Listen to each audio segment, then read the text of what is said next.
93. 93. It's 9-3. In the United States, it's 9-3. Everywhere in the civilized world, it's 3-9. But we need a gimmick for Sunday school today, and it may as well be a sermon on 93. With me this morning is the queen of the parsonage. I am portraying the god Mercury this morning. So if we need... I have one thing to say. Love travels instantly around the world. That's not going to be in my speech, but as the god Mercury, that's my speech. If you get nothing else out of today, we've got the message, and you're getting it directly from God herself. It took me about 30 seconds to assume the form. Can you imagine what a burden it is for a human like me to live with in the presence? Just go. She has to put on veil after veil to veil her glory to keep me from just frying in her presence. So, and you think I'm exaggerating? You think I'm exaggerating? That's why I look so too hideous to be shown. But anyway, if you get nothing else out of today, I want you to get this. If you think you're going to be able to bamboozle the spirits as a magician, you got to first bamboozle yourself. Okay? And in order to bamboozle yourself, you have to properly invoke. Because it's not you that the spirits obey. It's not you that the spirits serve. It's your God that they're serving. It's your God that they're obeying, which is you. Okay. But when you don't know it, they don't know it either. And if you haven't bamboozled yourself into knowing that it's you, good luck, kid. Are you telling us the purpose of this speech? Why this is written? To pump up the speaker? I'll try to do that. Yesterday we spent a great deal of time talking about the I Ching and a view of the cosmos in terms of the number 8, and the number 8 is on the Kabbalistic sphere of the tree of life is number 8, the sphere of Mercury. Okay, I Ching's a big mercurial thing because it's based on 8s and the 8 trigrams and the 8 trigrams doubled and all of that 64 stuff that we were talking about. Crowley wrote a very important ritual. It's more than a ritual.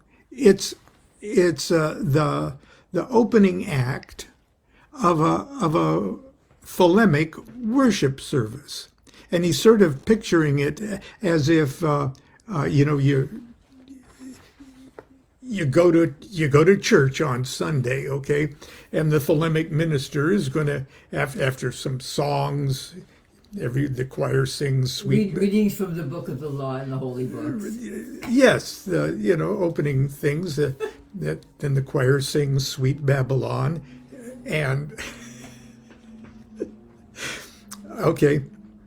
And the minister gets up to speak, but there's always an invocation before he speaks or she speaks. The invocation is in order for a god to be delivering the message. The magician is just a conduit to that. You'll have to excuse me, dear, because does this mean you're my ghostwriter? Yes, I wouldn't say that, but okay. Give me a second here. I had to think about that. When I was first presented with the task, the monumental task for me, to writing the commentary on the Book of Thoth, many, many, many years ago. I knew I didn't have the wit. I wasn't smart enough. I wasn't educated enough. I was totally inadequate to the thing. So I did what every Freemason is told to do before you do create or set about to do any task of importance. You first invoke what the Masons call the blessing of deity, but I say you have to be functioning as a reflection of deity. So the opening page of my book is this quote. And therefore I say unto thee, come forth unto me from thine abode in the silence, unutterable wisdom. All light, all power, Thoth, Hermes, Mercury, Odin, by whatever name I call thee, thou art still unnamed and nameless to eternity.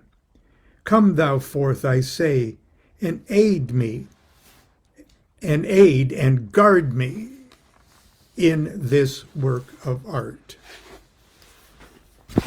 And Shakespeare started off Henry V with the chorus, the guy who's like the narrator through the whole thing. And he starts off, oh, for a muse of fire that would ascend the brightest heavens of invention. Even Shakespeare started it off. I can't pull this monumental theme off on this pitiful little stage. Oh, for a muse of fire that would ascend the brightest heaven of invention. And Crowley wrote a Liber 64, another mercurial thing, called Liber Israfel, Subfigura 64. It's an AA publication in Class B. And the book was formerly called Anubis and referred to the 20th key of the tarot, and that's the angel. Crowley says, identifies the 20th key as the angel. Now, in the modern decks, this is the Aeon card itself, the new Aeon card. But Liber Israfel, and that angel is the angel Israfel. Now, this 20th path goes directly from the mercurial sphere of Hod to Malkuth, from Mercury's head to your head.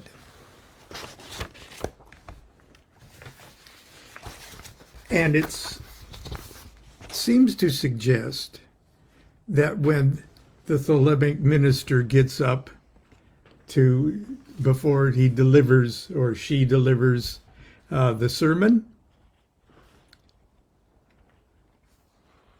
the minister invokes with Liber Israfel before delivering the message. The temple being in darkness, and the speaker ascended unto his place, let him begin by a ritual of the enterer, as followeth. Procolo procol esti profani, balesti umpeda. In the name of the mighty and terrible one, I proclaim that I've banished the shells into their habitations. I invoke Tahuti, the Lord of wisdom and of utterance, the God that cometh forth from the veil. O thou, majesty of Godhead, wisdom-crowned Tahuti, Lord of the gates of the universe, thee I invoke. O thou of the ibis head, thee I invoke, who wieldest the wand of double power. Thee I invoke, who bearest in thy left hand the rose and cross of light and life. Thee I invoke, thou whose head is as an emerald and thy nemesis is as the night blue sky. Thee I invoke, thou whose skin is of flaming orange as though it burned in a furnace. Thee I invoke.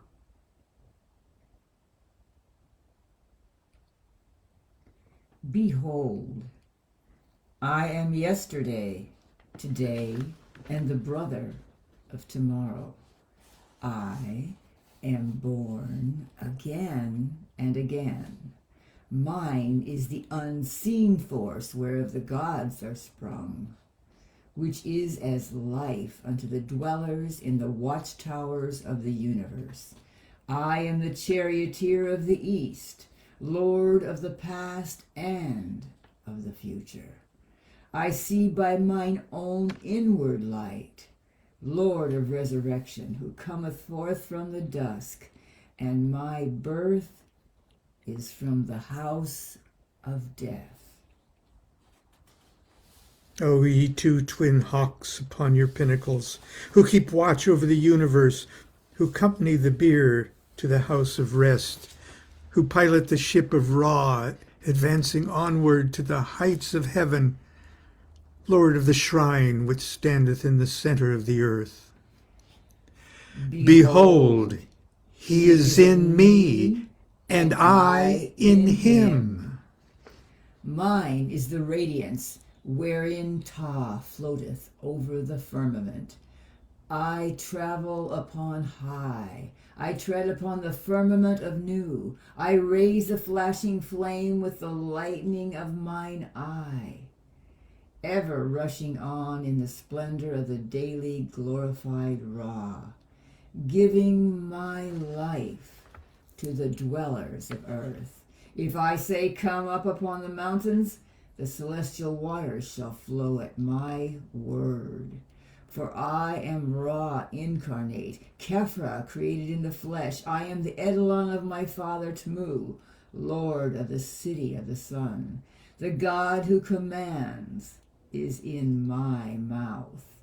The God of wisdom is in my heart. My tongue is the sanctuary of truth, and a God sitteth upon my lips. My word is accomplished every day, and the desire of my heart realizes itself as that of Ta when he createth his works. I am eternal, therefore all things are as my designs. Therefore do all things obey my word. Therefore do thou come forth unto me from thine abode in silence, unutterable wisdom, all light, all power, Thoth, Hermes, Mercury, Odin, by whatever name I call thee, thou art still nameless to eternity. Come thou forth, I say, and aid me and guard me in this work of art. Thou star of the east that did conduct the Magi, thou art the same all present in heaven and in hell. Thou vibratest between the light and the darkness, rising, descending, changing ever, yet ever the same. The sun is thy father, thy mother the moon.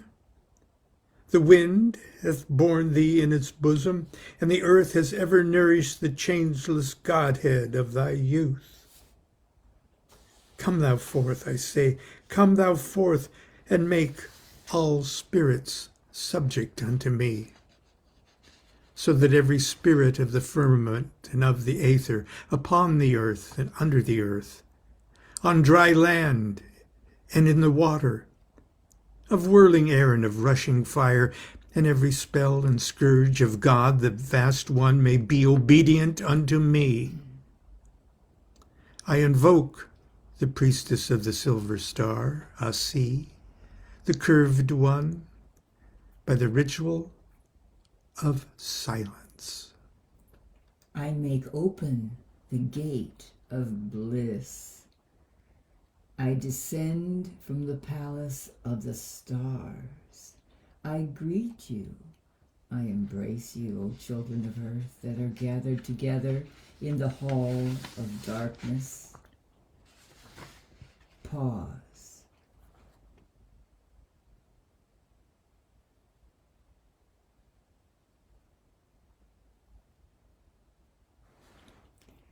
The speech in the silence, the words against the son of night, the voice of Tahuti in the universe in the presence of the eternal, the formulas of knowledge, the wisdom of breath, the root of vibration, the shaking of the invisible, the rolling asunder of the darkness, the becoming visible of matter, the piercing of the scales of the crocodile, the breaking forth of the light. And in that light, the lection begins. It says, here follows the lection, or sermon, if you will. 93. Today we're taking 93 as our subject for a brief sermon. 93 is a very important Kabbalistic number, but more importantly, it's a very important number to the structural foundation of the aeon itself, I guess we could say. When I was first initiated by Phyllis and Grady way back when, they revealed this sort of secret shorthand that for years Thelemites in their day, and their day reached back to when Crowley was alive, were obliged or asked or expected to greet each other when they meet each other, even informally, by saying, "Do what thou wilt shall be the whole of the law," and answered, Love is the law, love under will. And it's a wonderful thing. Not only that, but in the book of the law, it says, at least it hints that you're supposed to do that to absolutely everybody. So even Thelemites or non-Thelemites, or magicians or non-magicians, you march into the room and go, "Do what thou wilt, shall be the whole of the law." Well, there's Lon. Love is the law, love under will. So, and yeah, but especially in their day, it probably was more than just awkward to do that. It might actually prevent you from getting a job or other things. So when Thelemites meet each other, especially around Muggles, they just abbreviated it, because the Greek word for thelema, or one Greek word for will, is thelema, and another Greek word for love, agape, or agape, or agape, also adds to 93. So it just became familiar and sort of a casual thing for one Thelemite to say 93, and the other one answers back 93. Oh, I do it. Good. That's the way to pick up on that. You are. And when we were taught it, it was like it's kind of a secret thing, but now you see it everywhere. 93. 93's got stuff going for it. Okay, you look it up in the Sepharth here, and you've got a couple of things. The sons of God, Beni El, which sounds like a makes me hungry for a mustard cheese sandwich on pumpernickel. But never mind. Yeah, boy, you just made me hungry. Beni El, son of God, or sons of the merciful God, El, A-L. And the A-L, that is the word God in those two words. Beni means son or sons, but the L, A-L, adds to 93, an Aleph and a Lamed, but hang on, adds to 31, excuse me, which will be important in just a second. And the word for incense, the biblical word for incense is a 93, and the word for a disc or a round shield, and the word for possession, and the word for arduous or busy, and also the word for army. Now, those are, those don't really knock you out as big. No, and we don't want to seem like we're trying to be, because we know the greeting, that we're any special people. Yes. Different from anybody else, because that I don't, not really, doesn't ring with me. Yeah. But what's really interesting is that what's really interesting about any number is kind of secondary to the prime number that forms its primary component. And the prime number of 93 is 31. And that's 3 31s make 93. And 31 is huge. And transcendently huge, because it's AL God or LA not. Crowley's got comments on prime number 31. LA not and AL God. In this part 1, nature as it is. The number is rather forbidding, for AL is the God name of Hesed, mercy, and so the number seemed to deny the name. It's God and the denial of God all at once. That's two of them. AL. Maybe it means Deus est homo. There, she's given away the punchline here. That's perfect. It is like Deus est homo. So 31 is really big, and when Frater Akkad sort of discovered, hey, the word "not" is the big thing. This idea that the Transcendent God is really this canceling out of everything and nothing, and it becomes a super big thing. And I don't really, in this sermon, I don't want us to get too hung up on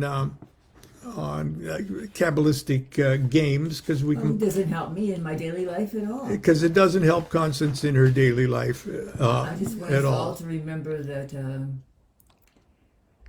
the invocation today, and that to go ahead and invoke the God, and you already, remind yourself who you are, and behave that way all day. It's Sunday. And that's sort of exactly what a good invocation does. And that's sort of exactly what Liber Israfel is meant to do to the preacher who's getting ready to try to transfer a little divine wisdom to you by having a God come speak in his or her own mouth, have a God sitting on your tongue So it helps to have a good invocation, and also probably would help to have half a cup of coffee, which I have not had yet, so I'm babbling. We're going to let her get that in just a second. A couple hours. One other 93 things. 90. The Hebrew letter for 90 is Sadi. Okay? You got the old way of looking at things is the star and everything, goddess Nuit and all that beautiful things. But with the Sadi Hay switch, Sadi's now applied to the emperor. So the 90 part of 93, we could have at least a source for meditation, is the emperor. Now, the emperor usually is thought of as having a counterpart in the empress, which makes perfect sense, and in one way it always holds true. But the three of 93 is Gimel, which is the high priestess.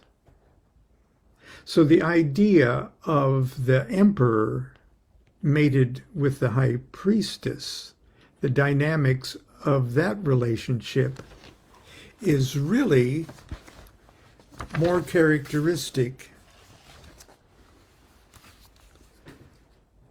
of that.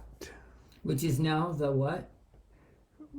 Which is now the Aeon card. Which is the Aeon of what card? Horus. And there is a Liber Zadi in the name of the Lord of Initiation. Yes. Amen, that begins that way, which is who?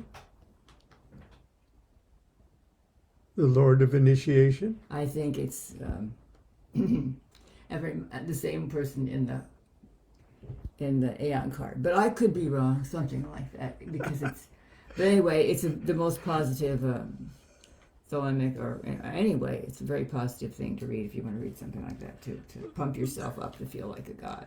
Liber Israfel is more than just something to prepare a minister to speak. It's sort of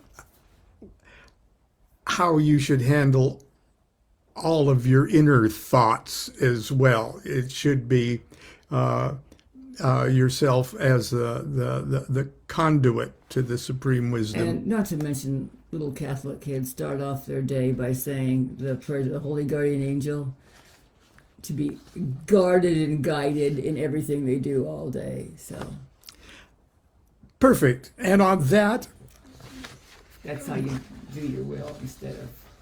We'll finish off Liber Israfel. We've just had that's going to serve us as a lection for today. So it's time for you to run across the street to Thule's drugstore and get a tuna salad sandwich.